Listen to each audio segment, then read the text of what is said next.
Itu sampai muncul istilah di sejarah Islam. Istilahnya adalah seseorang itu di negeri Islam dari lahir sampai dimasukkan ke liang lahat, dikubur, itu semua menggunakan sarana wakaf. Dia lahir bayi di rumah sakit, rumah sakitnya wakaf. Kemudian setelah pulang dari rumah sakit, dia perlu susu, perlu makanan, itu semua bisa didapat dengan wakaf. Dia perlu baju, baju bisa didapat dengan wakaf. Begitu tumbuh besar, dia sekolah, sekolahannya pun sudah wakaf, sekolahnya gratis wakaf. Begitu dia menikah, umpamanya dia menikah, maka muslimin itu membuat kreativitasnya luar biasa.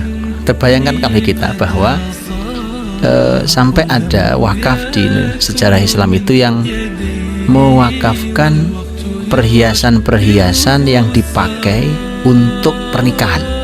Masya Allah. Jadi ada sebuah tempat yang menyediakan perhiasan dan itu statusnya semua wakaf. Siapa yang mau nikah datang ke sini, ya nggak punya perhiasan, gelang, kalung apa sih, datang ke sini. Itu hanya hak pakai atau bagaimana tuh, Ustaz? Tergantung akadnya. Tergantung akadnya. Ada yang bisa diberikan sebagai umpamanya hadiah atau apa, ada yang memang pinjam kembali. Ya, fungsinya. Fungsinya. Begitu sampai umpamanya dia bekerja juga demikian di tempat wakaf. Kemudian sampai umpamanya dia meninggal pun dikuburkan di tempat wakaf juga kuburannya, gitu. Makanya orang dari lahir sampai masuk liang lahat itu wakaf. Nah, pertanyaannya kan gitu. Coba deh diurutkan dari kita lahir sampai kita nanti meninggal. Yang mana yang wakaf yang kita pakai? Ya. Yang bagian mana? Kita ke pasar bayar, ya kan? Kita yang wakaf mungkin hanya ke masjid. Itu pun masjidnya belum wakaf masih. Masih difasum. Iya, kuburan aja masih harus bayar saya, gitu. Ya. Jadi artinya masih sangat jauh. Nah, mari kita isi itu setiap lini itu bahwa ini makin banyak wakaf. Lini yang makin harus makin banyak yang statusnya adalah wakaf.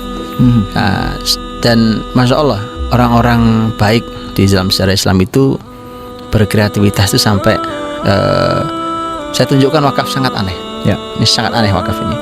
Kan kalau orang wakaf ini wakaf toko, wakaf kebun itu udah biasa. Pernah ada wakaf di dalam sejarah Islam itu dari sebuah tempat orang-orang baik wakaf. Yang wakaf itu menggaji 2 orang. Jadi satu tim itu isinya 2 orang, hanya untuk pergi ke rumah sakit. Setiap hari kerjanya pergi ke rumah sakit, Ya. mendatangi pasien-pasien. 2 orang ini, setiap 2 orang itu dipisah-pisah rumah sakitnya. Mereka melakukan kunjungan, visit ke pasien, dan mereka ngobrol di samping pasien. Mereka ini berdua berbincang di samping pasiennya. Pelan-pelan, kesannya berbisik-bisik, tapi suaranya terdengar oleh pasien.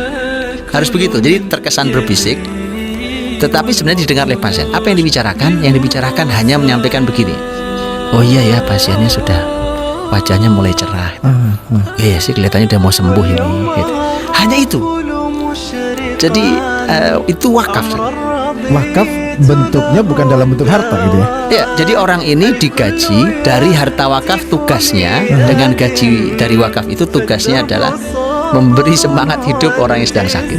Memotivasi dengan cara yang itu. Ada juga wakaf sangat aneh dulu di Suriah. Di dalam sejarah Islam tercatat itu. Dan ini juga sangat ajaib bahwa muslimin dahulu itu melihat bahwa ini pembantu-pembantu di rumah-rumah, anak-anak kecil itu kan suka memecahkan gelas, piring, ya kan? Nah, mereka mikir ini kalau pecah, kemudian tuannya atau orang tuanya bisa marah-marah dan bisa dimarahi. Mereka tidak mau itu dimarahi, maka sampai ada tempat khusus yang wakaf, mewakafkan perkakas rumah tangga. Ya, pecah belah ya. Pecah belah. Jadi kalau ada yang pecah datang ke sini, nanti saya ganti yang sama gratis.